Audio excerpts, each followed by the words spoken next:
안녕하십니까, 책도입니다. 오늘 소개해드릴 책은 100년 뒤에 우리는 이 세상에 없어요 입니다. 저자는 리처드 칼슨, 출판사는 마인드 빌딩입니다. 조금만 생각해보면 정말 별것 아닌 일인데 그 일에 빠져 허우적 될 때가 있습니다. 사소한 문제와 걱정에 집중하다가 결국 균형 감각을 잃고 일을 엉망으로 만들어 버리는 거죠. 예를 들어 심한 교통체증 때문에 짜증이 난 상황에서 마침 내 앞에 끼어들기를 하는 차가 있다고 칩시다. 그런 경우 대개 그 일을 그냥 흘려보내지 못하고 화를 내게 됩니다. 그렇게 성질을 부리는 자신을 정당화하면서까지 말이죠.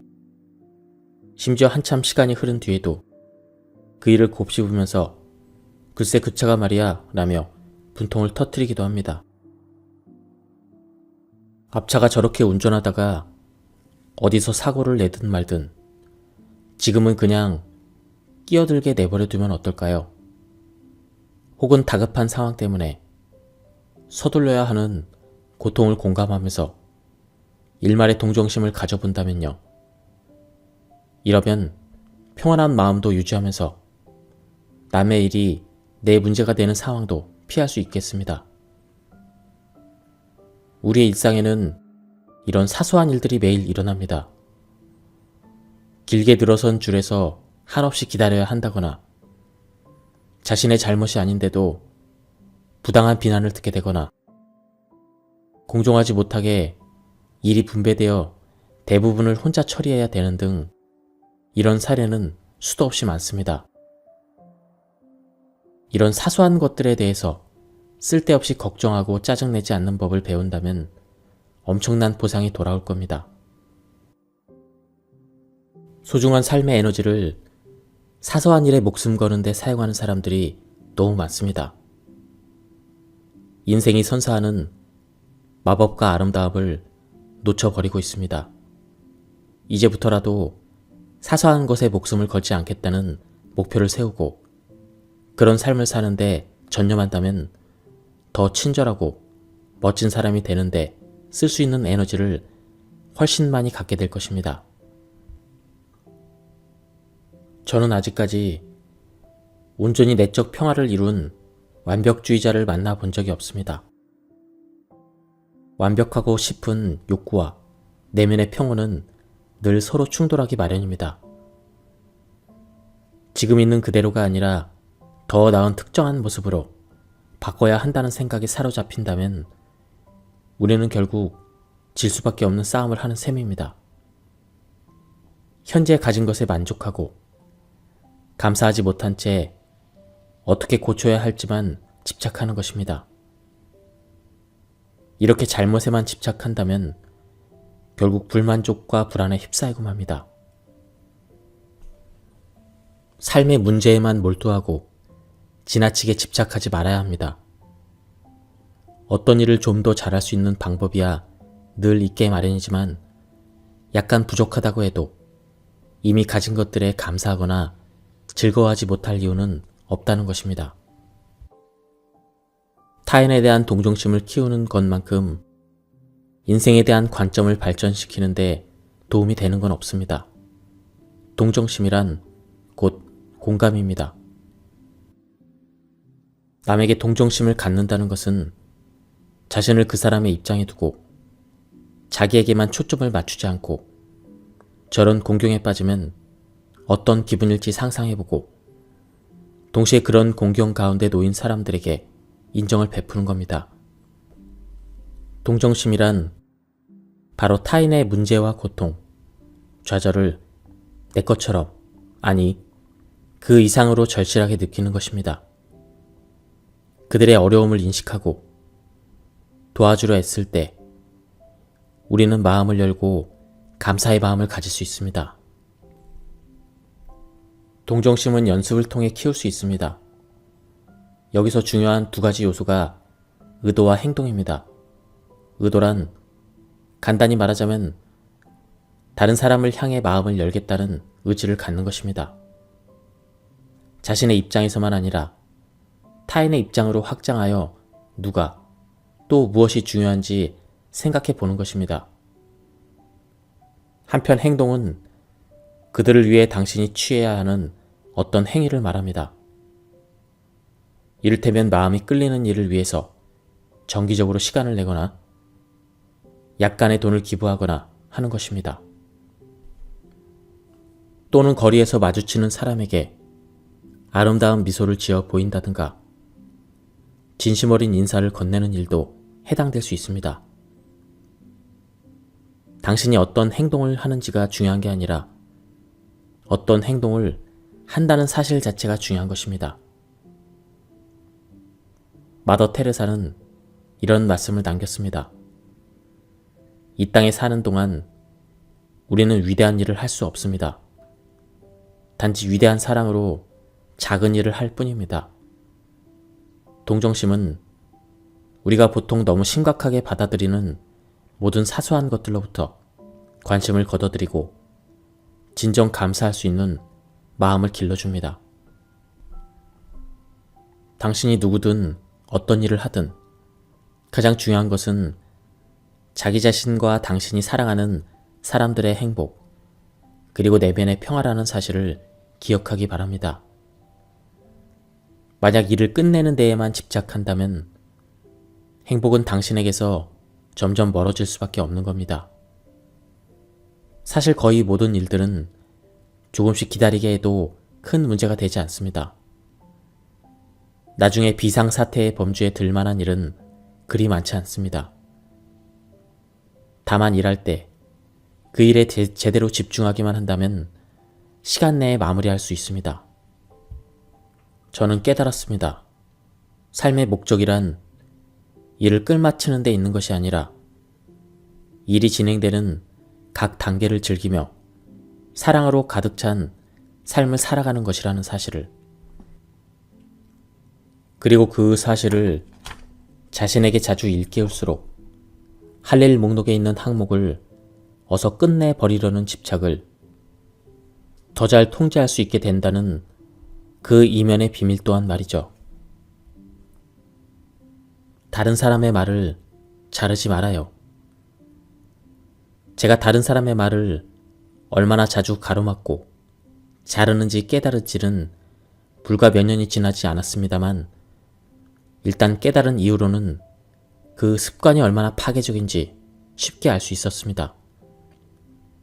타인의 존중과 사랑을 크게 해칠 뿐만 아니라 나 자신과 상대방, 그 둘의 머릿속을 동시에 읽느라 많은 에너지를 소모하게 만들었기 때문입니다. 잠깐만 생각해보세요. 사람들의 말을 재촉하고 그들이 말하는 도중에 끼어들거나 말을 자르려면 자신의 생각뿐 아니라 상대의 생각까지 놓치지 말아야 됩니다. 그런데 바쁜 사람의 흔히 보이는 이런 습관은 대화 당사자들의 말과 생각의 속도를 빨라지게 만들고 맙니다. 그래서 결과적으로 모두가 긴장과 짜증, 피곤과 분노 상태에 빠지기 쉽습니다. 또한 언쟁의 불씨가 되기도 합니다. 왜냐하면 누구에게든 어떤 경우든 분노를 유발하는 확실한 원인이 하나 있다면 그것은 저 사람이 내 이야기를 들어주지 않아 이기 때문이죠. 상대방이 아니라 내가 말을 하고 있는데 그 사람이 무슨 말을 하는지 들을 수 있는 방법은 없잖아요.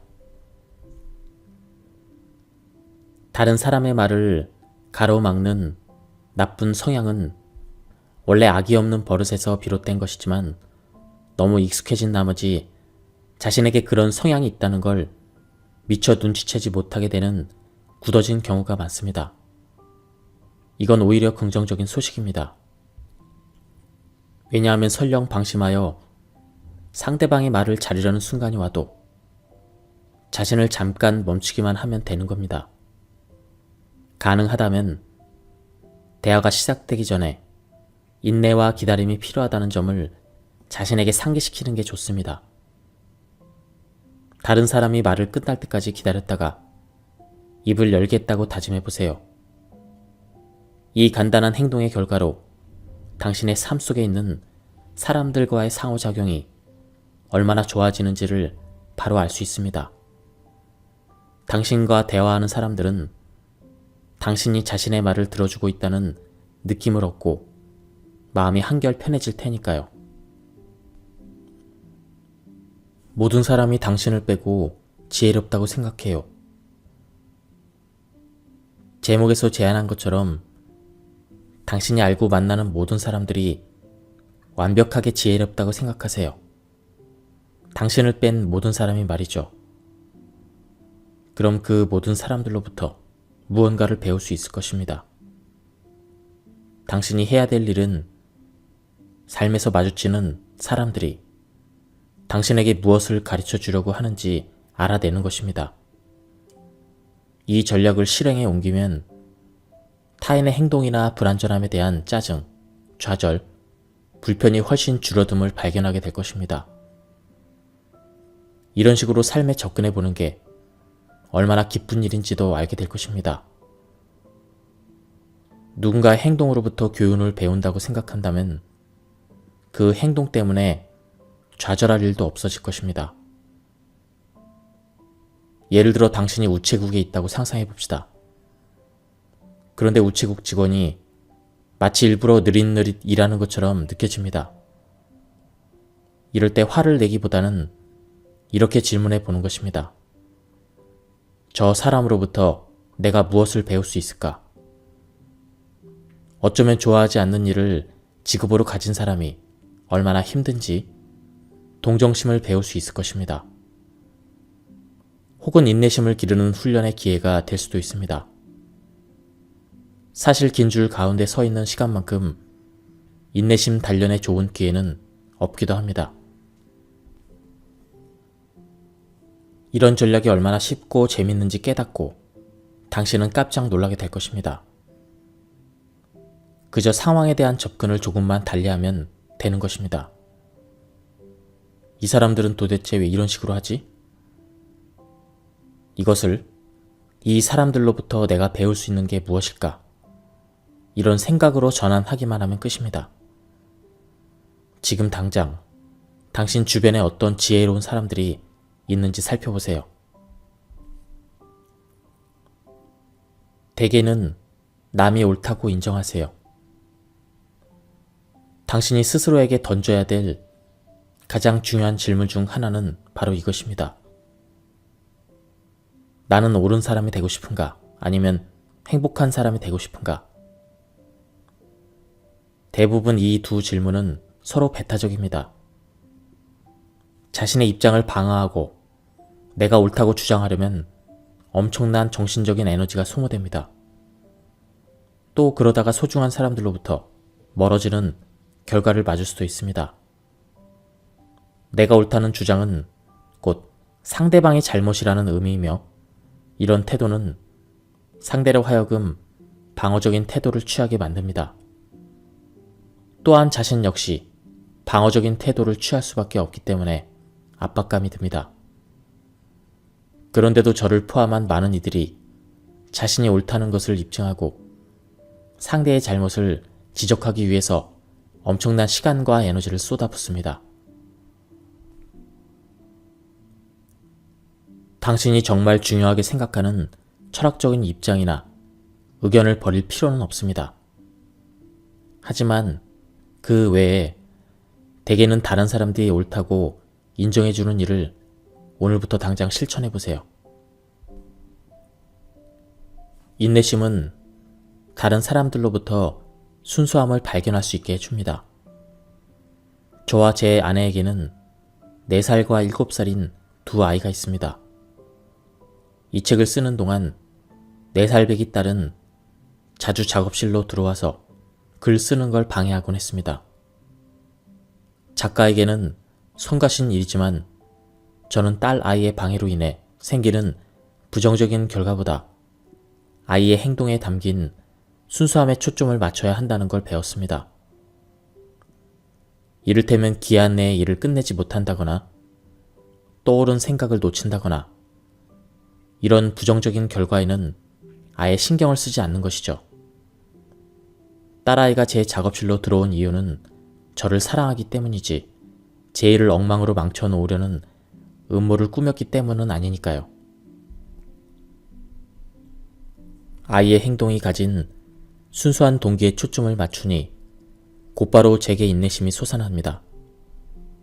그리고 온 관심을 바로 그 순간에 완전히 집중할 수 있었습니다. 짜증은커녕 이렇게 아름다운 딸이 있어 내가 얼마나 행복한지를 다시 한번 떠올리게 됐습니다. 우리가 다른 사람을 대할 때 그 사람을 충분히 깊숙이 들여다본다면 그의 순수한 동기를 발견할 수 있습니다. 심지어 좌절과 절망을 느낄 만한 상황이라도 말이죠. 인내심을 발휘하겠다는 의지는 특히 짧은 시간 동안만 참으면 된다는 생각만으로도 즉각 인내력을 강화시킵니다. 인내심은 성공에 이르는 매우 특별한 덕목입니다. 5분 동안은 누가 뭐래도 참겠다는 목표를 일단 이루어냈다면 당신은 자신이 더 긴 시간도 인내할 수 있는 사람이라는 사실을 자각하게 될 것입니다. 그렇게 시간이 흐를수록 점점 더 인내심이 강한 사람이 되어갈 것입니다. 저는 어린 자녀들을 두고 있기에 인내의 기술을 연습할 기회가 수없이 많습니다. 예를 들면 중요한 전화를 걸려고 하는데 두 딸이 제게 질문 공세를 던지는 거죠. 저는 그럴 때 스스로에게 이렇게 말합니다. 지금은 인내심을 훈련할 수 있는 최고의 시간이다. 앞으로 30분 동안 가능한 최대한 인내심을 발휘하도록 노력해보자. 이렇게 열심히 노력한 결과 이제 저는 30분을 너끈히 견뎌낼 수 있게 되었습니다. 농담이 아닙니다. 이런 연습은 분명 효과가 있습니다. 우리 가족끼리도 효과를 발휘합니다.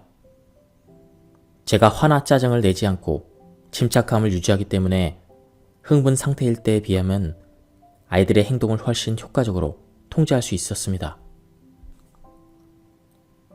당신이 가장 먼저 할 일은 통제 불능 상태가 되기 전에 자신이 받는 스트레스를 빨리 알아차리는 것입니다. 마음이 너무 조급히 움직인다고 느껴진다면 바로 그때가 한 걸음 뒤로 물러서서 자세를 다시 바로잡을 때인 겁니다. 일정 관리가 불가능해지고 할 일 목록 때문에 짜증이 난다면 소매를 걷어붙이고 일에 달려들기보다는 마음속으로 몇 번의 심호흡을 하면서 잠깐이나마 산책을 하는 편이 더 좋습니다. 스트레스가 통제 불능 상태에 빠지기 전에 먼저 자신의 상태를 알아차린다면 마치 언덕 아래로 굴러 내려가는 눈덩이와 비슷해 보일 겁니다. 눈덩이 크기가 작을 때는 통제하기가 쉽습니다. 하지만 구르는 힘에 가속도가 붙으면 눈덩이를 멈추기란 불가능해지고 맙니다. 모든 일을 다 해내지 못할까봐 걱정할 필요는 없습니다. 마음이 정돈되고 평화로워지면 스트레스는 줄어들고 그러면 더 효과적으로 즐겁게 일할 수 있을 테니까요. 스트레스를 견디려는 노력 자체를 줄일 때 스트레스가 훨씬 줄어듦을 깨닫게 될 것이고 남은 스트레스를 다룰 수 있는 창의적인 아이디어도 떠오를 것입니다. 짜증나는 사람을 악이나 노인이라고 상상해보세요. 제가 이 기술을 배운 것은 거의 20년 전입니다. 다른 사람 때문에 화가 치솟을 때 그 감정을 없애는데 효과가 좋은 기술이죠. 먼저 당신을 화나게 만드는 누군가를 한번 떠올려 보세요. 그런 다음 눈을 감고 그 사람이 어린 아기라고 상상해 보는 겁니다. 아기의 작은 몸과 순수한 눈을 봐요.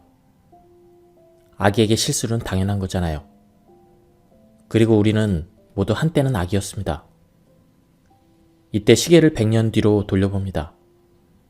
그 사람은 죽음을 목전에 둔 노인이 되어 있습니다. 지친 눈매와 차분한 미소 너머로 과거의 잘못을 인정할 줄 아는 지혜가 얼핏 비칩니다. 세월이 흐르면 언젠가 우리도 살아서든 죽어서든 100살이 될 테죠.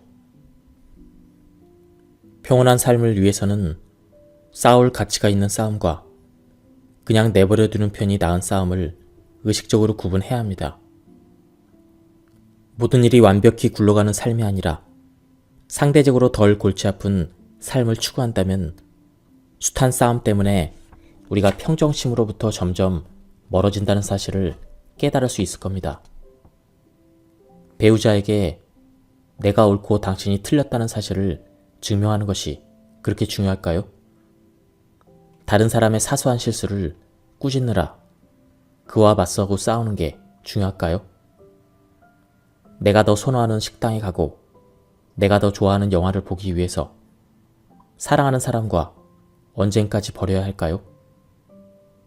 누군가가 자동차에 낸 작은 흠집이 소송까지 제기해야 될 정도일까요?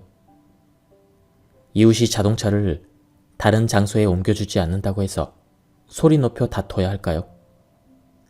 이런 수천 가지의 사소한 일들 때문에 많은 사람들이 인생을 싸움에 낭비하고 있습니다. 우리의 삶과 그 안에 많은 도전 과제들을 일종의 테스트라고 여기기 시작하면 당면한 문제들을 성장의 기회로 볼 수 있습니다. 당신에게 갖가지 책임질 일들과 극복하기 힘든 장애물에 폭격이 떨어진다 해도 실제 전투가 아닌 그냥 하나의 테스트에 불과하다고 생각한다면 그 역경을 넘어 성공할 수 있는 기회 또한 항상 열려있다는 믿음이 찾아오게 됩니다. 삶에서 직면하는 모든 문제가 생존을 위해 반드시 이겨야만 하는 전투라고 여긴다면 그 인생 여정은 매우 험난해질 것입니다. 그렇다면 당신이 행복해질 수 있는 유일한 방법은 모든 문제를 완벽하게 해결하는 것 뿐입니다. 하지만 이런 일은 매우 드물다는 사실을 우리 모두 잘 알고 있습니다. 이 아이디어를 당신이 지금 해결해야만 하는 일에 시험 삼아 적용해 보세요. 다루기 힘든 10대 자녀, 요구사항이 까다로운 직장 상사, 무엇이든 누구든 좋습니다. 지금 당신이 직면한 그 사안을 심각한 문제가 아니라 간단한 테스트로 새롭게 바라볼 수 있는지 시도해 보는 겁니다. 그 문제로 고민하는 대신 거기서 무언가 배울 수 있는지 살펴보세요. 또 스스로에게 이런 질문을 던져보는 겁니다. 왜 이런 상황이 나에게 펼쳐졌을까? 이 상황이 가진 의미는 무엇이고 해결하려면 어떻게 해야 할까? 이 상황을 다른 관점에서 바라볼 수는 없을까? 이것도 일종의 테스트로 볼 수 있지 않을까? 비록 아무런 악의가 담겨있지 않다고 해도 남의 잘못을 찾고자 하는 태도는 자신도 모르게 삶을 대하는 습관으로 자리 잡기 쉽습니다. 다른 사람에게 문제가 생기지 않도록 그의 잘못을 미리 지적한다고 해도 그 사람에게 도움이 되지는 않습니다. 오히려 당신이 비판적인 사람이라는 인상을 상대방에게 각인시켜 줄 뿐입니다. 인간관계나 삶의 어떤 상황에 미리 문제를 지적하며 예방 조치하려는 습관이 당신에게 존재한다면 당장 머릿속에서 지워버리세요. 혹시라도 그 습관이 당신의 머릿속으로 다시 스멀스멀 기어왔다는 생각이 들면 아예 입을 닫아버리세요. 배우자나 친구를 위한다는 명분을 세우면서도 예방 조치를 취하는 횟수를 줄일수록 당신의 삶은 오히려 더 멋지게 변한다는 점을 금방 깨달을 수 있을 것입니다. 매일 아침 저는 잠자리에서 일어나서 눈을 감고 심호흡을 몇 차례 합니다. 그리고 나 자신에게 오늘은 누구에게 사랑을 보낼까라고 묻습니다. 그러면 즉각 누군가의 얼굴이 떠오릅니다. 가족일 때도 있고 친구, 함께 일하는 동료, 이웃사람, 아니면 과거의 누군가일 때도 있으며 심지어 길에서 마주쳤던 모르는 사람일 때도 있습니다. 떠오른 사람이 누군지는 중요하지 않습니다. 이렇게 하는 목적은 내 마음의 사랑을 장착하기 위한 것이기 때문입니다. 사랑을 전하고픈 사람이 분명히 있지만 저는 마음으로 그가 사랑으로 가득한 하루를 보내기를 소망합니다. 저 자신에게 이렇게 말하기도 합니다. 당신이 사랑과 친절로 가득한 멋진 하루를 보내길 바랍니다. 랍비 헤너럴 쿠시너는 신이 창조한 모든 것에는 잠재적으로 신성한 것이 깃들어 있음을 우리에게 상기시켜줍니다. 인간으로서 우리에게 주어진 과제는 성스러워 보이지 않는 상황에서도 신성함을 발견하는 일이라고 하면서 우리가 그럴 수 있을 때 우리의 영혼 또한 고양될 것이라고 주장합니다.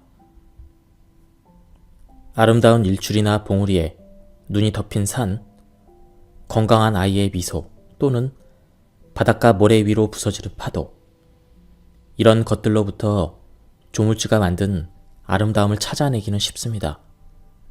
하지만 쓰디쓴 인생의 교훈이나 비극적인 가족 문제 또는 생존을 위한 몸부림처럼 가혹한 상황에서도 성스러운 아름다움을 당신은 찾아낼 수 있는가요? 일상의 어디에든 깃들어 있는 성스러움을 찾아내려는 소망으로 우리 삶이 충만해질 때 일종의 마법이 일어나기 시작합니다. 그 전에는 좀처럼 일어나지 않았던 일상에 파묻혀 있던 영혼이 고양되는 모습을 비로소 목격할 수 있게 됩니다. 세상 모든 것에 신의 지문이 묻어 있다. 이 사실을 떠올리기만 해도 삶의 모든 게 특별해 보입니다. 까다롭게 구는 사람 때문에 힘들어하고 매달 이런저런 청구서와 고지서를 처리하느라 허리가 휘는 와중에도 우리가 이 영혼의 진실을 기억하기만 한다면 인생을 바라보는 좀 더 넓은 시야를 누릴 수 있습니다.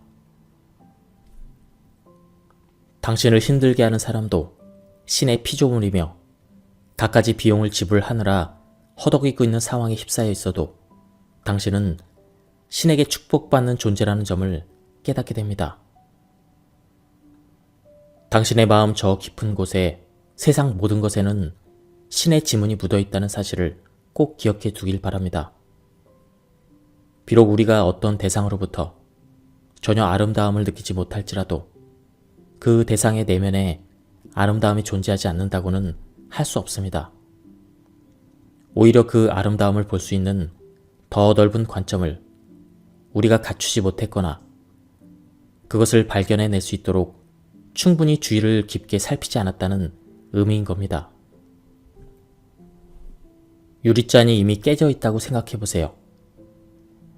오늘날과 같은 현대 사회를 놓고 보면 모든 자동차, 모든 기계, 모든 옷가지는 생산되고 낡으며 결국에는 먼지로 돌아갑니다.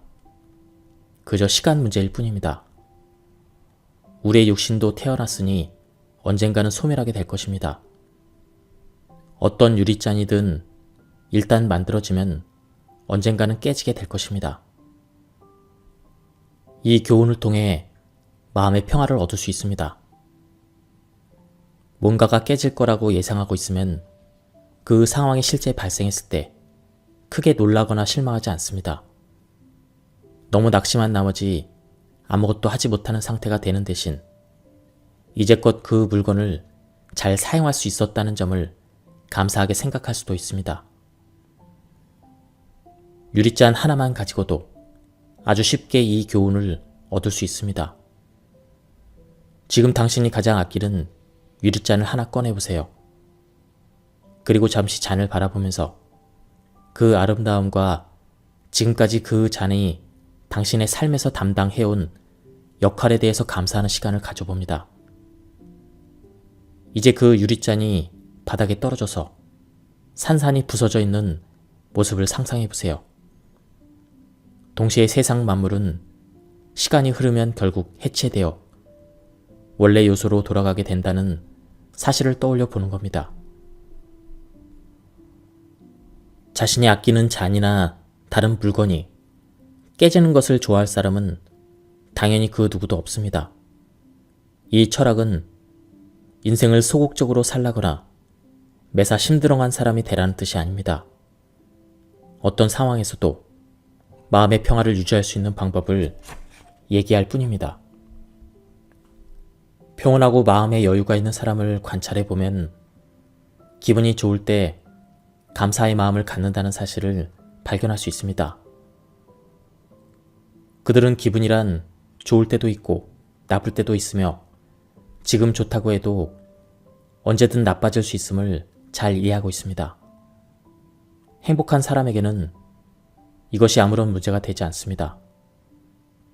세상 이치가 다 그렇기 때문입니다. 기분이란 늘 변하기 마련이라는 점을 그들은 인정합니다. 그래서 우울하거나 화가 나거나 스트레스를 받을 때도 그러한 감정을 좋은 기분을 대할 때와 마찬가지로 마음을 열고 지혜롭게 받아들일 수 있습니다. 자신의 감정에 대항해서 싸우거나 두려움에 빠지기보다는 안 좋은 감정 역시 지나갈 것이라는 사실을 이해합니다. 부정적인 기분이 들 때 그것에 빠져들거나 맞서 싸우지 않고 그저 있는 그대로 받아들이면서 품위를 지킵니다. 그렇게 해야 부드럽고 우아하게 부정적인 감정에서 벗어나 긍정적인 감정 상태로 들어갈 수 있습니다. 당신이 의식적으로 조금 덜 공격적인 운전자가 되기로 결심한다면 차 안에서 보내는 시간을 여유롭게 바라볼 수 있게 됩니다. 운전하는 시간을 단지 이동에 소요되는 시간이 아니라 심호흡과 일상을 돌아볼 여유를 누릴 수 있는 시간이라고 생각해 보세요. 공격적인 운전으로 근육을 긴장시키는 대신 근육을 이완하는 시간으로 돌아가 보세요. 긴장을 풀어주는 음악을 들으며 목적지에 도착하고 나면 출발했을 때보다 훨씬 더 느긋해진 자신을 느낄 수 있습니다. 당신의 인생에서 운전하느라 보내는 시간이 차지하는 비중은 상당히 클 것입니다. 그 시간을 좌절과 분노로 보낼지 아니면 보다 지혜롭게 사용할지 여부는 당신에게 달려 있습니다. 후자를 선택한다면 당신은 분명 더 여유롭고 느긋한 사람이 될 것입니다. 태풍의 눈이라는 것이 있습니다.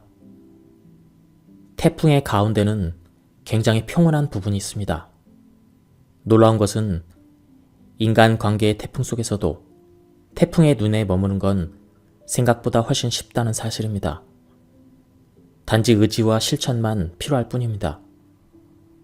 예를 들어 난장판이 될 뻔한 모임에 가야 한다고 생각해 봅시다. 자기 자신에게 말해보세요.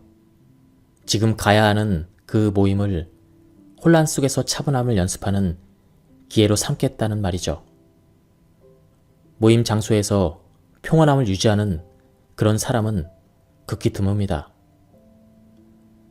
그 장소에서 평온함을 유지하는 유일한 사람이 되겠다고 결심하는 겁니다. 심호흡을 하고 남의 말에 귀를 기울여 보세요. 다른 사람들이 옳다고 인정해주고 그들을 칭찬해 주세요. 여기서 중요한 건 당신이 그렇게 하겠다고 마음만 정한다면 충분히 그럴 수 있다는 점입니다. 가족 모임이나 칵테일 파티, 아이들의 생일 파티 등 특별한 위험 요소가 없는 모임에서 평온함을 실천해 보세요. 당신이 얼마나 잘 해내고 있는지 점검해보고 성공의 기쁨도 누리세요. 태풍의 눈에 머무는 연습을 하면 현재에 더 충실해지고 더 즐거워질 것입니다. 우리는 누구나 잠재적인 돌발 상황을 무수히 많이 접할 수 있습니다.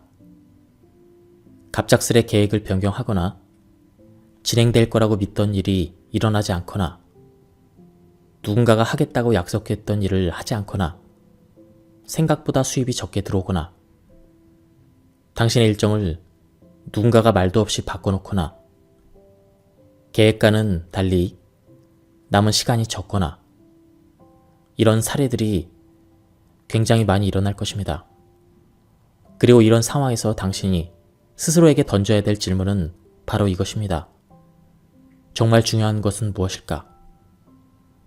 우리는 계획대로 일이 진행되지 않을 때 좌절감을 느낍니다. 하지만 그것은 우선 순위를 어디에 두느냐의 문제입니다. 글쓰기 일정을 엄격하게 지키는 게 더 중요할까요? 아니면 4살짜리 아이가 아빠를 필요로 하는 순간 그 부름에 응답해 주는 것이 더 중요할까요? 좀 더 보편적인 질문을 던져보겠습니다. 어느 쪽이 더 중요할까요?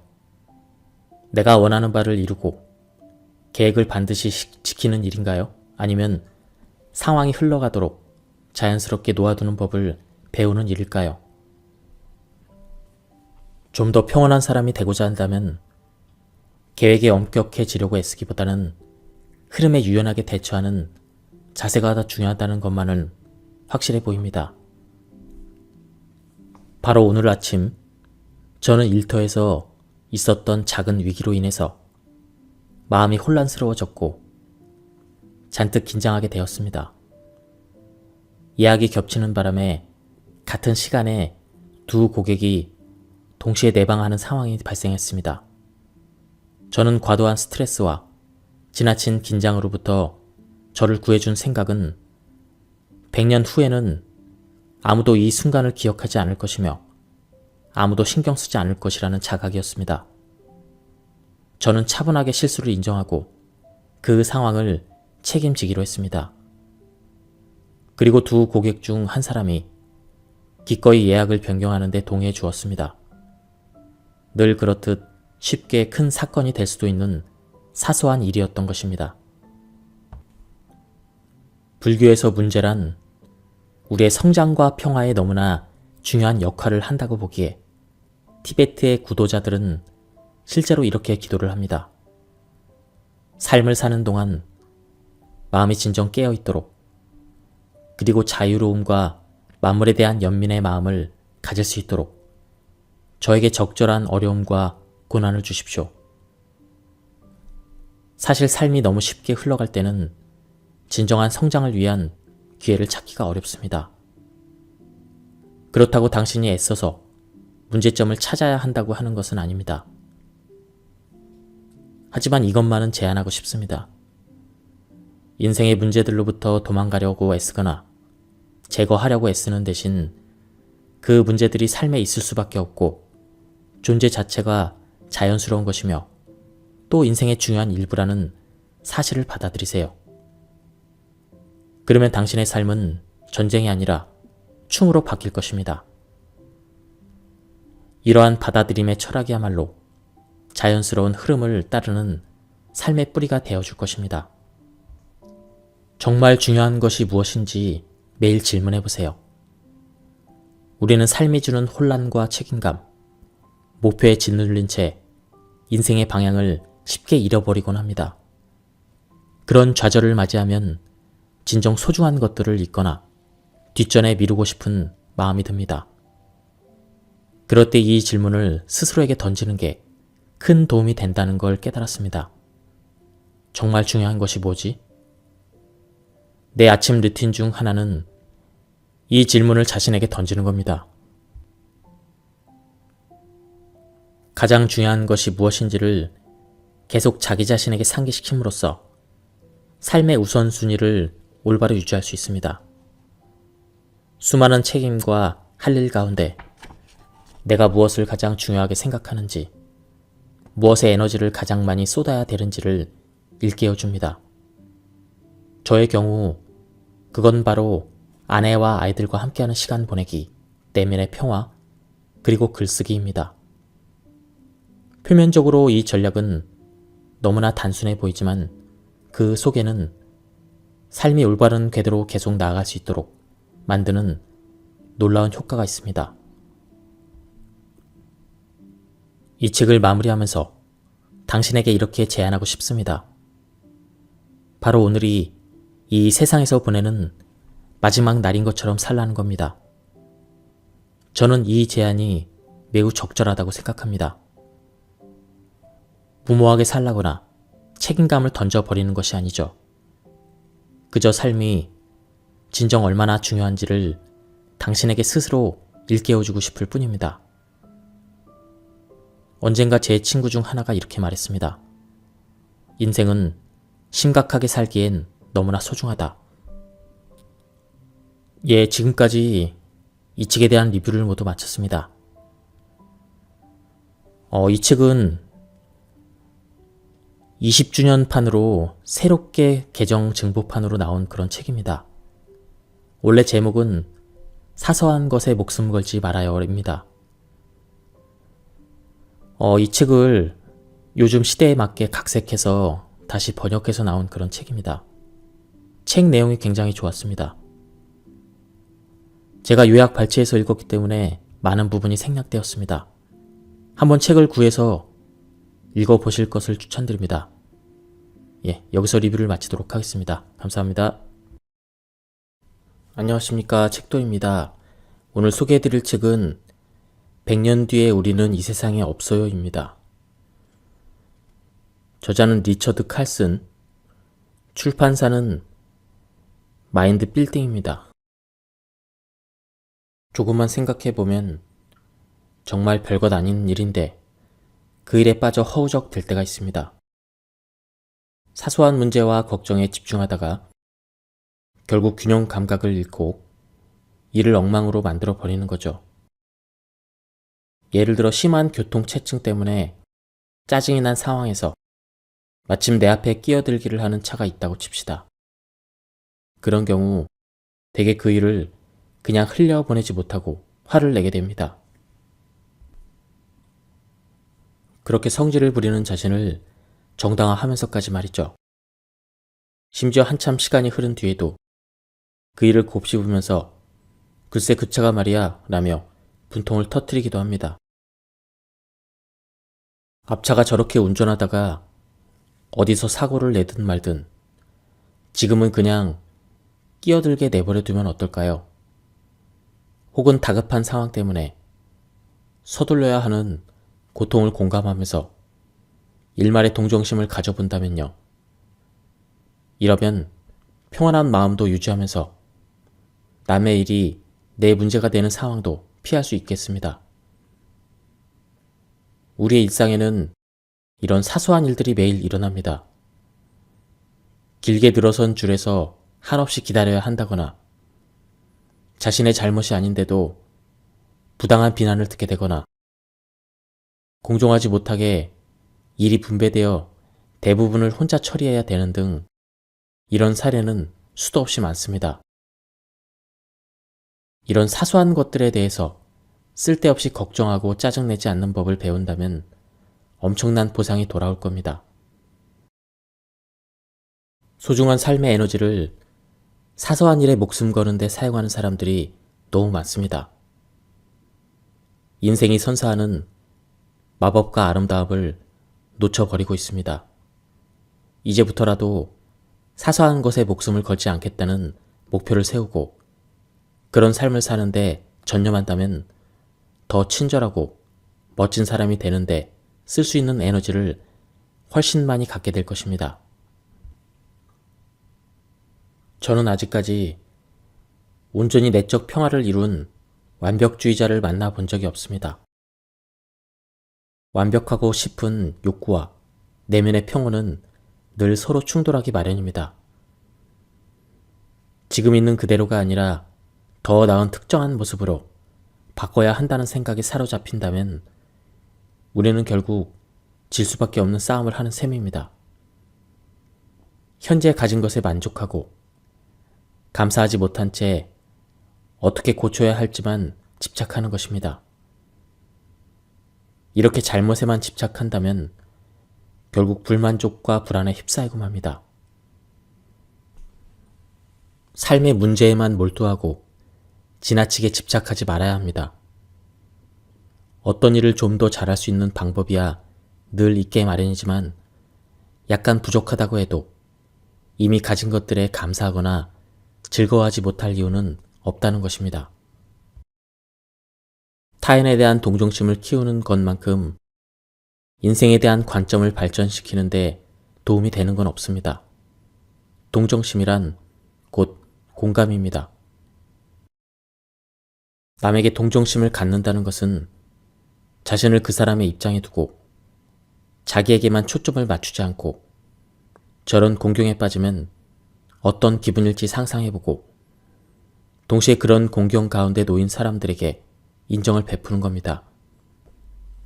동정심이란 바로 타인의 문제와 고통, 좌절을 내 것처럼, 아니 그 이상으로 절실하게 느끼는 것입니다.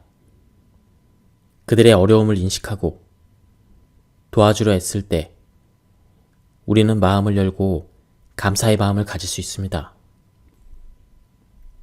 동정심은 연습을 통해 키울 수 있습니다. 여기서 중요한 두 가지 요소가 의도와 행동입니다. 의도란 간단히 말하자면 다른 사람을 향해 마음을 열겠다는 의지를 갖는 것입니다. 자신의 입장에서만 아니라 타인의 입장으로 확장하여 누가 또 무엇이 중요한지 생각해 보는 것입니다. 한편 행동은 그들을 위해 당신이 취해야 하는 어떤 행위를 말합니다. 이를테면 마음이 끌리는 일을 위해서 정기적으로 시간을 내거나 약간의 돈을 기부하거나 하는 것입니다. 또는 거리에서 마주치는 사람에게 아름다운 미소를 지어 보인다든가 진심 어린 인사를 건네는 일도 해당될 수 있습니다. 당신이 어떤 행동을 하는지가 중요한 게 아니라 어떤 행동을 한다는 사실 자체가 중요한 것입니다. 마더 테레사는 이런 말씀을 남겼습니다.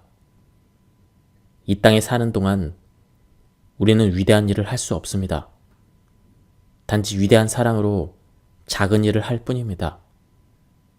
동정심은 우리가 보통 너무 심각하게 받아들이는 모든 사소한 것들로부터 관심을 걷어들이고 진정 감사할 수 있는 마음을 길러줍니다. 당신이 누구든 어떤 일을 하든 가장 중요한 것은 자기 자신과 당신이 사랑하는 사람들의 행복, 그리고 내면의 평화라는 사실을 기억하기 바랍니다. 만약 일을 끝내는 데에만 집착한다면 행복은 당신에게서 점점 멀어질 수밖에 없는 겁니다. 사실 거의 모든 일들은 조금씩 기다리게 해도 큰 문제가 되지 않습니다. 나중에 비상사태의 범주에 들 만한 일은 그리 많지 않습니다. 다만 일할 때 그 일에 제대로 집중하기만 한다면 시간 내에 마무리할 수 있습니다. 저는 깨달았습니다. 삶의 목적이란 일을 끝마치는 데 있는 것이 아니라 일이 진행되는 각 단계를 즐기며 사랑으로 가득 찬 삶을 살아가는 것이라는 사실을, 그리고 그 사실을 자신에게 자주 일깨울수록 할 일 목록에 있는 항목을 어서 끝내버리려는 집착을 더 잘 통제할 수 있게 된다는 그 이면의 비밀 또한 말이죠. 다른 사람의 말을 자르지 말아요. 제가 다른 사람의 말을 얼마나 자주 가로막고 자르는지 깨달을지는 불과 몇 년이 지나지 않았습니다만 일단 깨달은 이후로는 그 습관이 얼마나 파괴적인지 쉽게 알 수 있었습니다.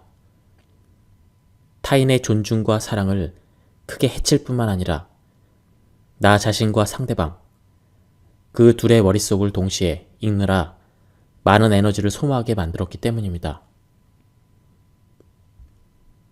잠깐만 생각해 보세요. 사람들의 말을 재촉하고 그들이 말하는 도중에 끼어들거나 말을 자르려면 자신의 생각뿐 아니라 상대의 생각까지 놓치지 말아야 됩니다. 그런데 바쁜 사람의 흔히 보이는 이런 습관은 대화 당사자들의 말과 생각의 속도를 빨라지게 만들고 맙니다. 그래서 결과적으로 모두가 긴장과 짜증, 피곤과 분노 상태에 빠지기 쉽습니다. 또한 언쟁의 불씨가 되기도 합니다. 왜냐하면 누구에게든 어떤 경우든 분노를 유발하는 확실한 원인이 하나 있다면 그것은 저 사람이 내 이야기를 들어주지 않아 이기 때문이죠. 상대방이 아니라 내가 말을 하고 있는데 그 사람이 무슨 말을 하는지 들을 수 있는 방법은 없잖아요. 다른 사람의 말을 가로막는 나쁜 성향은 원래 악이 없는 버릇에서 비롯된 것이지만 너무 익숙해진 나머지 자신에게 그런 성향이 있다는 걸 미처 눈치채지 못하게 되는 굳어진 경우가 많습니다. 이건 오히려 긍정적인 소식입니다. 왜냐하면 설령 방심하여 상대방의 말을 자르려는 순간이 와도 자신을 잠깐 멈추기만 하면 되는 겁니다. 가능하다면 대화가 시작되기 전에 인내와 기다림이 필요하다는 점을 자신에게 상기시키는 게 좋습니다.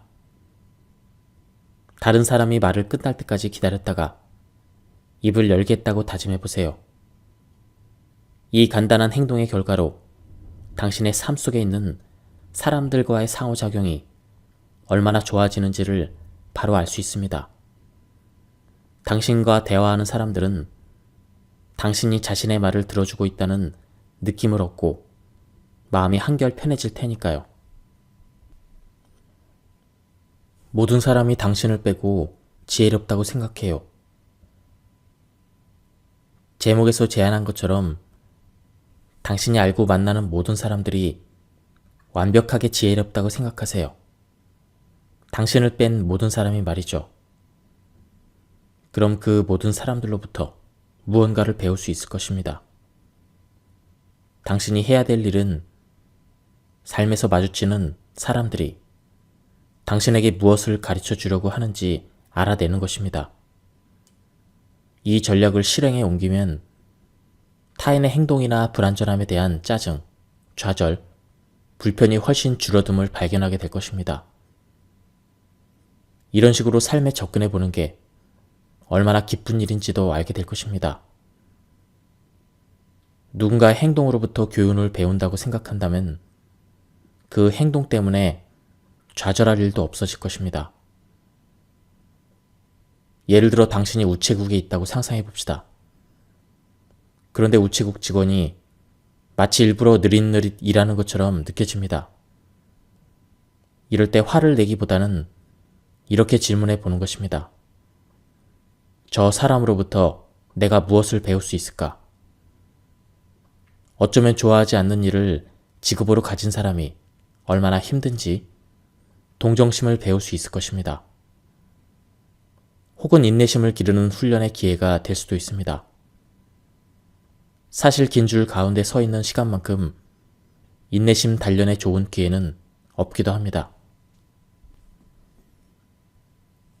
이런 전략이 얼마나 쉽고 재밌는지 깨닫고 당신은 깜짝 놀라게 될 것입니다. 그저 상황에 대한 접근을 조금만 달리하면 되는 것입니다. 이 사람들은 도대체 왜 이런 식으로 하지? 이것을 이 사람들로부터 내가 배울 수 있는 게 무엇일까? 이런 생각으로 전환하기만 하면 끝입니다. 지금 당장 당신 주변에 어떤 지혜로운 사람들이 있는지 살펴보세요.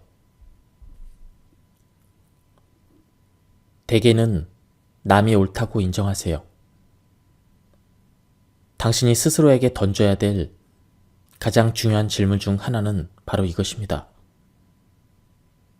나는 옳은 사람이 되고 싶은가? 아니면 행복한 사람이 되고 싶은가?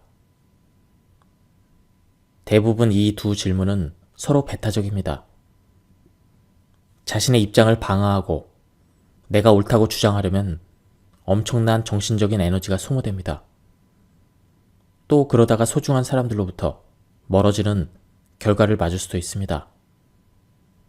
내가 옳다는 주장은 곧 상대방의 잘못이라는 의미이며 이런 태도는 상대로 하여금 방어적인 태도를 취하게 만듭니다. 또한 자신 역시 방어적인 태도를 취할 수밖에 없기 때문에 압박감이 듭니다. 그런데도 저를 포함한 많은 이들이 자신이 옳다는 것을 입증하고 상대의 잘못을 지적하기 위해서 엄청난 시간과 에너지를 쏟아붓습니다. 당신이 정말 중요하게 생각하는 철학적인 입장이나 의견을 버릴 필요는 없습니다. 하지만 그 외에 대개는 다른 사람들이 옳다고 인정해주는 일을 오늘부터 당장 실천해보세요. 인내심은 다른 사람들로부터 순수함을 발견할 수 있게 해줍니다. 저와 제 아내에게는 4살과 7살인 두 아이가 있습니다. 이 책을 쓰는 동안 4살 배기 딸은 자주 작업실로 들어와서 글 쓰는 걸 방해하곤 했습니다. 작가에게는 성가신 일이지만 저는 딸 아이의 방해로 인해 생기는 부정적인 결과보다 아이의 행동에 담긴 순수함에 초점을 맞춰야 한다는 걸 배웠습니다. 이를테면 기한 내에 일을 끝내지 못한다거나 떠오른 생각을 놓친다거나 이런 부정적인 결과에는 아예 신경을 쓰지 않는 것이죠. 딸아이가 제 작업실로 들어온 이유는 저를 사랑하기 때문이지 제 일을 엉망으로 망쳐놓으려는 음모를 꾸몄기 때문은 아니니까요. 아이의 행동이 가진 순수한 동기에 초점을 맞추니 곧바로 제게 인내심이 솟아납니다. 그리고 온 관심을 바로 그 순간에 완전히 집중할 수 있었습니다. 짜증은커녕 이렇게 아름다운 딸이 있어 내가 얼마나 행복한지를 다시 한번 떠올리게 됐습니다. 우리가 다른 사람을 대할 때 그 사람을 충분히 깊숙이 들여다본다면 그의 순수한 동기를 발견할 수 있습니다. 심지어 좌절과 절망을 느낄 만한 상황이라도 말이죠. 인내심을 발휘하겠다는 의지는 특히 짧은 시간 동안만 참으면 된다는 생각만으로도 즉각 인내력을 강화시킵니다. 인내심은 성공에 이르는 매우 특별한 덕목입니다. 5분 동안은 누가 뭐래도 참겠다는 목표를 일단 이루어냈다면 당신은 자신이 더 긴 시간도 인내할 수 있는 사람이라는 사실을 자각하게 될 것입니다. 그렇게 시간이 흐를수록 점점 더 인내심이 강한 사람이 되어갈 것입니다. 저는 어린 자녀들을 두고 있기에 인내의 기술을 연습할 기회가 수없이 많습니다. 예를 들면 중요한 전화를 걸려고 하는데 두 딸이 제게 질문 공세를 던지는 거죠. 저는 그럴 때 스스로에게 이렇게 말합니다. 지금은 인내심을 훈련할 수 있는 최고의 시간이다. 앞으로 30분 동안 가능한 최대한 인내심을 발휘하도록 노력해보자. 이렇게 열심히 노력한 결과 이제 저는 30분을 너끈히 견뎌낼 수 있게 되었습니다. 농담이 아닙니다. 이런 연습은 분명 효과가 있습니다. 우리 가족끼리도 효과를 발휘합니다. 제가 화나 짜증을 내지 않고 침착함을 유지하기 때문에 흥분 상태일 때에 비하면 아이들의 행동을 훨씬 효과적으로 통제할 수 있었습니다. 당신이 가장 먼저 할 일은 통제 불능 상태가 되기 전에 자신이 받는 스트레스를 빨리 알아차리는 것입니다. 마음이 너무 조급히 움직인다고 느껴진다면 바로 그때가 한 걸음 뒤로 물러서서 자세를 다시 바로잡을 때인 겁니다. 일정 관리가 불가능해지고 할 일 목록 때문에 짜증이 난다면 소매를 걷어붙이고 일에 달려들기보다는 마음속으로 몇 번의 심호흡을 하면서 잠깐이나마 산책을 하는 편이 더 좋습니다. 스트레스가 통제 불능 상태에 빠지기 전에 먼저 자신의 상태를 알아차린다면 마치 언덕 아래로 굴러 내려가는 눈덩이와 비슷해 보일 겁니다. 눈덩이 크기가 작을 때는 통제하기가 쉽습니다. 하지만 구르는 힘에 가속도가 붙으면 눈덩이를 멈추기란 불가능해지고 맙니다. 모든 일을 다 해내지 못할까봐 걱정할 필요는 없습니다. 마음이 정돈되고 평화로워지면 스트레스는 줄어들고 그러면 더 효과적으로 즐겁게 일할 수 있을 테니까요. 스트레스를 견디려는 노력 자체를 줄일 때 스트레스가 훨씬 줄어듦을 깨닫게 될 것이고 남은 스트레스를 다룰 수 있는 창의적인 아이디어도 떠오를 것입니다. 짜증나는 사람을 악이나 노인이라고 상상해 보세요. 제가 이 기술을 배운 것은 거의 20년 전입니다. 다른 사람 때문에 화가 치솟을 때 그 감정을 없애는데 효과가 좋은 기술이죠. 먼저 당신을 화나게 만드는 누군가를 한번 떠올려 보세요. 그런 다음 눈을 감고 그 사람이 어린 아기라고 상상해 보는 겁니다. 아기의 작은 몸과 순수한 눈을 봐요. 아기에게 실수는 당연한 거잖아요. 그리고 우리는 모두 한때는 아기였습니다. 이때 시계를 100년 뒤로 돌려봅니다. 그 사람은 죽음을 목전에 둔 노인이 되어 있습니다. 지친 눈매와 차분한 미소 너머로 과거의 잘못을 인정할 줄 아는 지혜가 얼핏 비칩니다. 세월이 흐르면 언젠가 우리도 살아서든 죽어서든 100살이 될 테죠. 평온한 삶을 위해서는 싸울 가치가 있는 싸움과 그냥 내버려두는 편이 나은 싸움을 의식적으로 구분해야 합니다. 모든 일이 완벽히 굴러가는 삶이 아니라 상대적으로 덜 골치 아픈 삶을 추구한다면 숱한 싸움 때문에 우리가 평정심으로부터 점점 멀어진다는 사실을 깨달을 수 있을 겁니다. 배우자에게 내가 옳고 당신이 틀렸다는 사실을 증명하는 것이 그렇게 중요할까요? 다른 사람의 사소한 실수를 꾸짖느라 그와 맞서고 싸우는 게 중요할까요? 내가 더 선호하는 식당에 가고 내가 더 좋아하는 영화를 보기 위해서 사랑하는 사람과 언젠까지 버려야 할까요? 누군가가 자동차에 낸 작은 흠집이 소송까지 제기해야 될 정도일까요? 이웃이 자동차를 다른 장소에 옮겨주지 않는다고 해서 소리 높여 다퉈야 할까요? 이런 수천 가지의 사소한 일들 때문에 많은 사람들이 인생을 싸움에 낭비하고 있습니다. 우리의 삶과 그 안에 많은 도전 과제들을 일종의 테스트라고 여기기 시작하면 당면한 문제들을 성장의 기회로 볼 수 있습니다.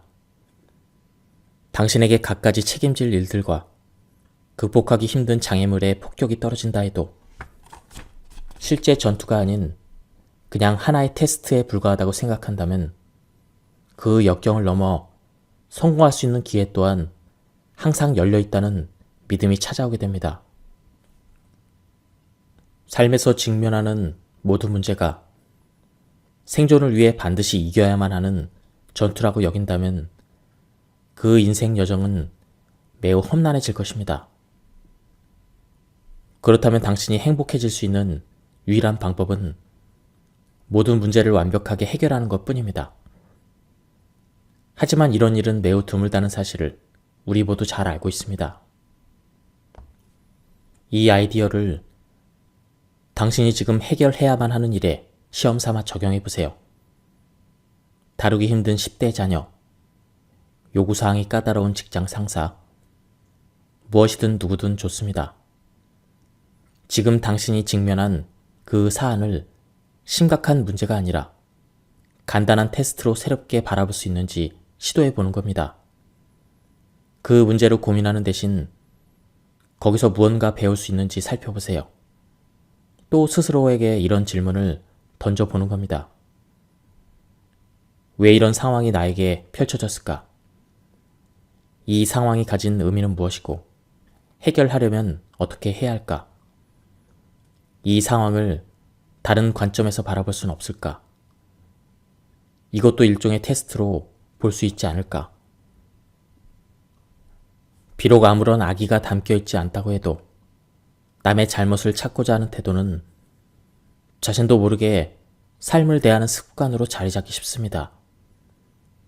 다른 사람에게 문제가 생기지 않도록 그의 잘못을 미리 지적한다고 해도 그 사람에게 도움이 되지는 않습니다. 오히려 당신이 비판적인 사람이라는 인상을 상대방에게 각인시켜 줄 뿐입니다. 인간관계나 삶의 어떤 상황에 미리 문제를 지적하며 예방 조치하려는 습관이 당신에게 존재한다면 당장 머릿속에서 지워버리세요. 혹시라도 그 습관이 당신의 머릿속으로 다시 스멀스멀 기어왔다는 생각이 들면 아예 입을 닫아버리세요. 배우자나 친구를 위한다는 명분을 세우면서도 예방 조치를 취하는 횟수를 줄일수록 당신의 삶은 오히려 더 멋지게 변한다는 점을 금방 깨달을 수 있을 것입니다. 매일 아침 저는 잠자리에서 일어나서 눈을 감고 심호흡을 몇 차례 합니다. 그리고 나 자신에게 오늘은 누구에게 사랑을 보낼까라고 묻습니다. 그러면 즉각 누군가의 얼굴이 떠오릅니다. 가족일 때도 있고 친구, 함께 일하는 동료, 이웃사람, 아니면 과거의 누군가일 때도 있으며 심지어 길에서 마주쳤던 모르는 사람일 때도 있습니다. 떠오른 사람이 누구인지는 중요하지 않습니다. 이렇게 하는 목적은 내 마음의 사랑을 장착하기 위한 것이기 때문입니다. 사랑을 전하고픈 사람이 분명히 있지만 저는 마음으로 그가 사랑으로 가득한 하루를 보내기를 소망합니다. 저 자신에게 이렇게 말하기도 합니다. 당신이 사랑과 친절로 가득한 멋진 하루를 보내길 바랍니다. 랍비 헤너럴 쿠시너는 신이 창조한 모든 것에는 잠재적으로 신성한 것이 깃들어 있음을 우리에게 상기시켜 줍니다. 인간으로서 우리에게 주어진 과제는 성스러워 보이지 않는 상황에서도 신성함을 발견하는 일이라고 하면서 우리가 그럴 수 있을 때 우리의 영혼 또한 고양될 것이라고 주장합니다. 아름다운 일출이나 봉우리에 눈이 덮인 산, 건강한 아이의 미소 또는 바닷가 모래 위로 부서지는 파도, 이런 것들로부터 조물주가 만든 아름다움을 찾아내기는 쉽습니다. 하지만 쓰디쓴 인생의 교훈이나 비극적인 가족 문제 또는 생존을 위한 몸부림처럼 가혹한 상황에서도 성스러운 아름다움을 당신은 찾아낼 수 있는가요? 일상의 어디에든 깃들어 있는 성스러움을 찾아내려는 소망으로 우리 삶이 충만해질 때 일종의 마법이 일어나기 시작합니다. 그 전에는 좀처럼 일어나지 않았던 일상에 파묻혀 있던 영혼이 고양되는 모습을 비로소 목격할 수 있게 됩니다.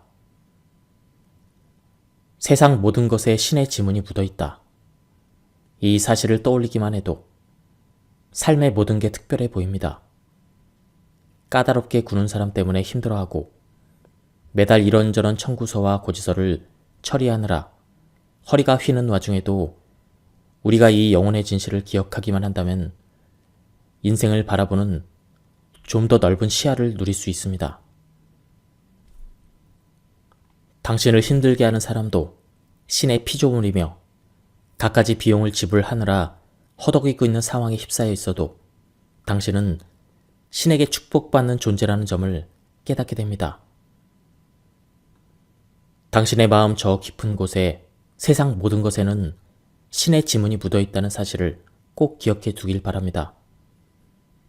비록 우리가 어떤 대상으로부터 전혀 아름다움을 느끼지 못할지라도 그 대상의 내면에 아름다움이 존재하지 않는다고는 할 수 없습니다. 오히려 그 아름다움을 볼 수 있는 더 넓은 관점을 우리가 갖추지 못했거나 그것을 발견해낼 수 있도록 충분히 주의를 깊게 살피지 않았다는 의미인 겁니다. 유리잔이 이미 깨져 있다고 생각해 보세요. 오늘날과 같은 현대 사회를 놓고 보면 모든 자동차, 모든 기계, 모든 옷가지는 생산되고 낡으며 결국에는 먼지로 돌아갑니다. 그저 시간 문제일 뿐입니다. 우리의 육신도 태어났으니 언젠가는 소멸하게 될 것입니다. 어떤 유리잔이든 일단 만들어지면 언젠가는 깨지게 될 것입니다. 이 교훈을 통해 마음의 평화를 얻을 수 있습니다. 뭔가가 깨질 거라고 예상하고 있으면 그 상황이 실제 발생했을 때 크게 놀라거나 실망하지 않습니다. 너무 낙심한 나머지 아무것도 하지 못하는 상태가 되는 대신 이제껏 그 물건을 잘 사용할 수 있었다는 점을 감사하게 생각할 수도 있습니다. 유리잔 하나만 가지고도 아주 쉽게 이 교훈을 얻을 수 있습니다. 지금 당신이 가장 아끼는 유리잔을 하나 꺼내보세요.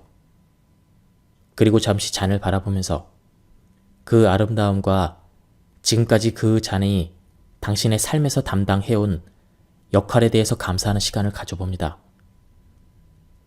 이제 그 유리잔이 바닥에 떨어져서 산산이 부서져 있는 모습을 상상해 보세요. 동시에 세상 만물은 시간이 흐르면 결국 해체되어 원래 요소로 돌아가게 된다는 사실을 떠올려 보는 겁니다. 자신이 아끼는 잔이나 다른 물건이 깨지는 것을 좋아할 사람은 당연히 그 누구도 없습니다. 이 철학은 인생을 소극적으로 살라거나 매사 심드렁한 사람이 되라는 뜻이 아닙니다.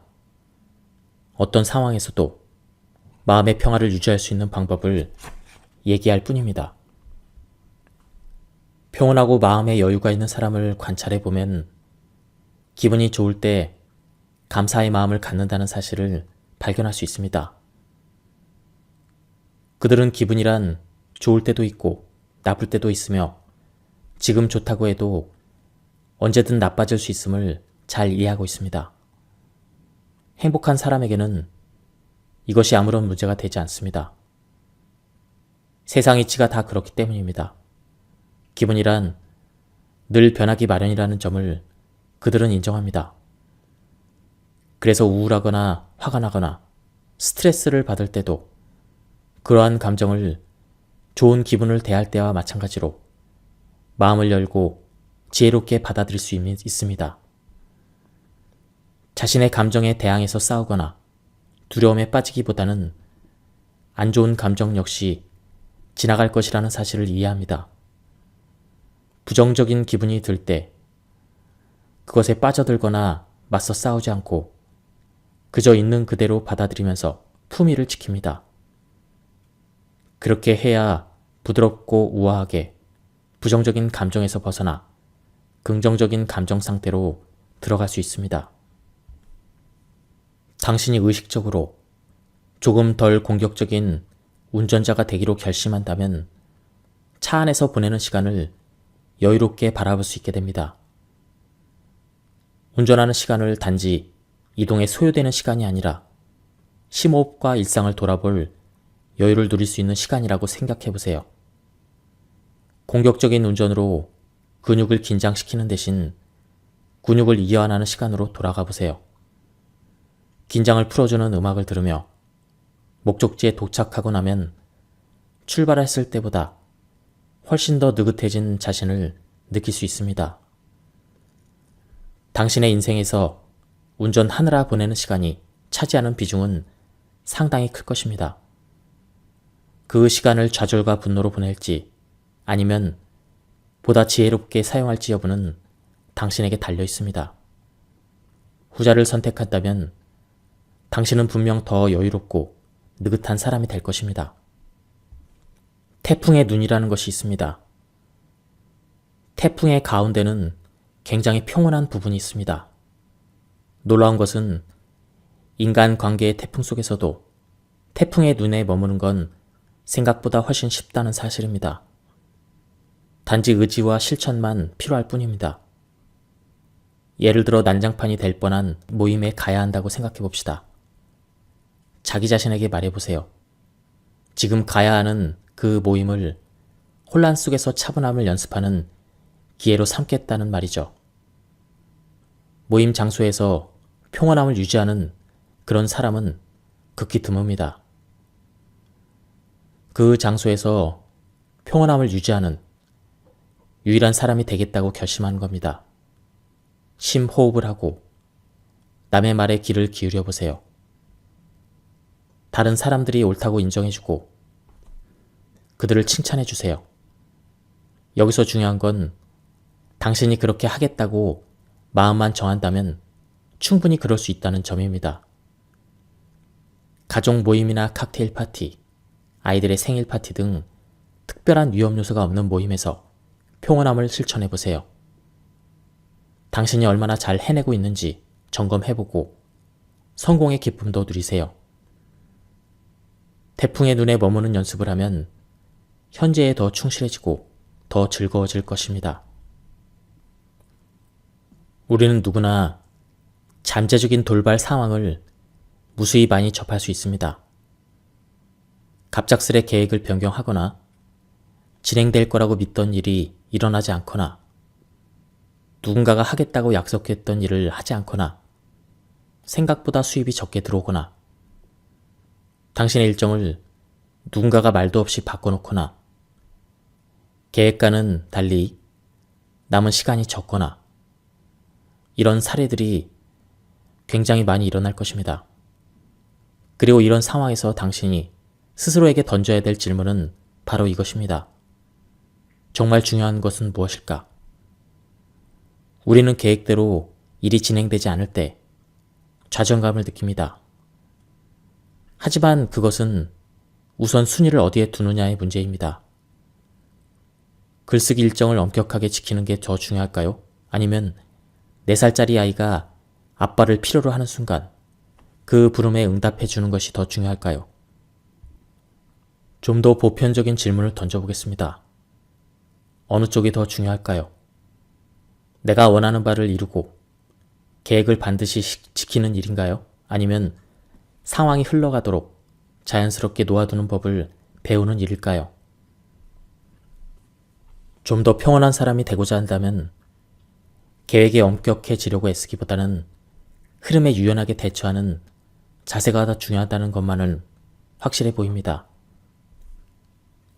바로 오늘 아침 저는 일터에서 있었던 작은 위기로 인해서 마음이 혼란스러워졌고 잔뜩 긴장하게 되었습니다. 예약이 겹치는 바람에 같은 시간에 두 고객이 동시에 내방하는 상황이 발생했습니다.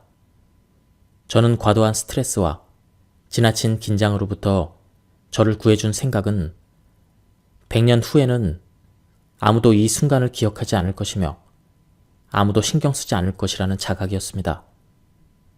저는 차분하게 실수를 인정하고 그 상황을 책임지기로 했습니다. 그리고 두 고객 중 한 사람이 기꺼이 예약을 변경하는 데 동의해 주었습니다. 늘 그렇듯 쉽게 큰 사건이 될 수도 있는 사소한 일이었던 것입니다. 불교에서 문제란 우리의 성장과 평화에 너무나 중요한 역할을 한다고 보기에 티베트의 구도자들은 실제로 이렇게 기도를 합니다. 삶을 사는 동안 마음이 진정 깨어 있도록 그리고 자유로움과 만물에 대한 연민의 마음을 가질 수 있도록 저에게 적절한 어려움과 고난을 주십시오. 사실 삶이 너무 쉽게 흘러갈 때는 진정한 성장을 위한 기회를 찾기가 어렵습니다. 그렇다고 당신이 애써서 문제점을 찾아야 한다고 하는 것은 아닙니다. 하지만 이것만은 제안하고 싶습니다. 인생의 문제들로부터 도망가려고 애쓰거나 제거하려고 애쓰는 대신 그 문제들이 삶에 있을 수밖에 없고 존재 자체가 자연스러운 것이며 또 인생의 중요한 일부라는 사실을 받아들이세요. 그러면 당신의 삶은 전쟁이 아니라 춤으로 바뀔 것입니다. 이러한 받아들임의 철학이야말로 자연스러운 흐름을 따르는 삶의 뿌리가 되어줄 것입니다. 정말 중요한 것이 무엇인지 매일 질문해보세요. 우리는 삶이 주는 혼란과 책임감, 목표에 짓눌린 채 인생의 방향을 쉽게 잃어버리곤 합니다. 그런 좌절을 맞이하면 진정 소중한 것들을 잊거나 뒷전에 미루고 싶은 마음이 듭니다. 그럴 때 이 질문을 스스로에게 던지는 게 큰 도움이 된다는 걸 깨달았습니다. 정말 중요한 것이 뭐지? 내 아침 루틴 중 하나는 이 질문을 자신에게 던지는 겁니다. 가장 중요한 것이 무엇인지를 계속 자기 자신에게 상기시킴으로써 삶의 우선순위를 올바로 유지할 수 있습니다. 수많은 책임과 할 일 가운데 내가 무엇을 가장 중요하게 생각하는지, 무엇에 에너지를 가장 많이 쏟아야 되는지를 일깨워 줍니다. 저의 경우 그건 바로 아내와 아이들과 함께하는 시간 보내기, 내면의 평화, 그리고 글쓰기입니다. 표면적으로 이 전략은 너무나 단순해 보이지만 그 속에는 삶이 올바른 궤도로 계속 나아갈 수 있도록 만드는 놀라운 효과가 있습니다. 이 책을 마무리하면서 당신에게 이렇게 제안하고 싶습니다. 바로 오늘이 이 세상에서 보내는 마지막 날인 것처럼 살라는 겁니다. 저는 이 제안이 매우 적절하다고 생각합니다. 무모하게 살라거나 책임감을 던져버리는 것이 아니죠. 그저 삶이 진정 얼마나 중요한지를 당신에게 스스로 일깨워주고 싶을 뿐입니다. 언젠가 제 친구 중 하나가 이렇게 말했습니다. 인생은 심각하게 살기엔 너무나 소중하다. 예, 지금까지 이 책에 대한 리뷰를 모두 마쳤습니다. 이 책은 20주년 판으로 새롭게 개정 증보판으로 나온 그런 책입니다. 원래 제목은 사소한 것에 목숨 걸지 말아요입니다. 이 책을 요즘 시대에 맞게 각색해서 다시 번역해서 나온 그런 책입니다. 책 내용이 굉장히 좋았습니다. 제가 요약 발췌해서 읽었기 때문에 많은 부분이 생략되었습니다. 한번 책을 구해서 읽어보실 것을 추천드립니다. 예, 여기서 리뷰를 마치도록 하겠습니다. 감사합니다.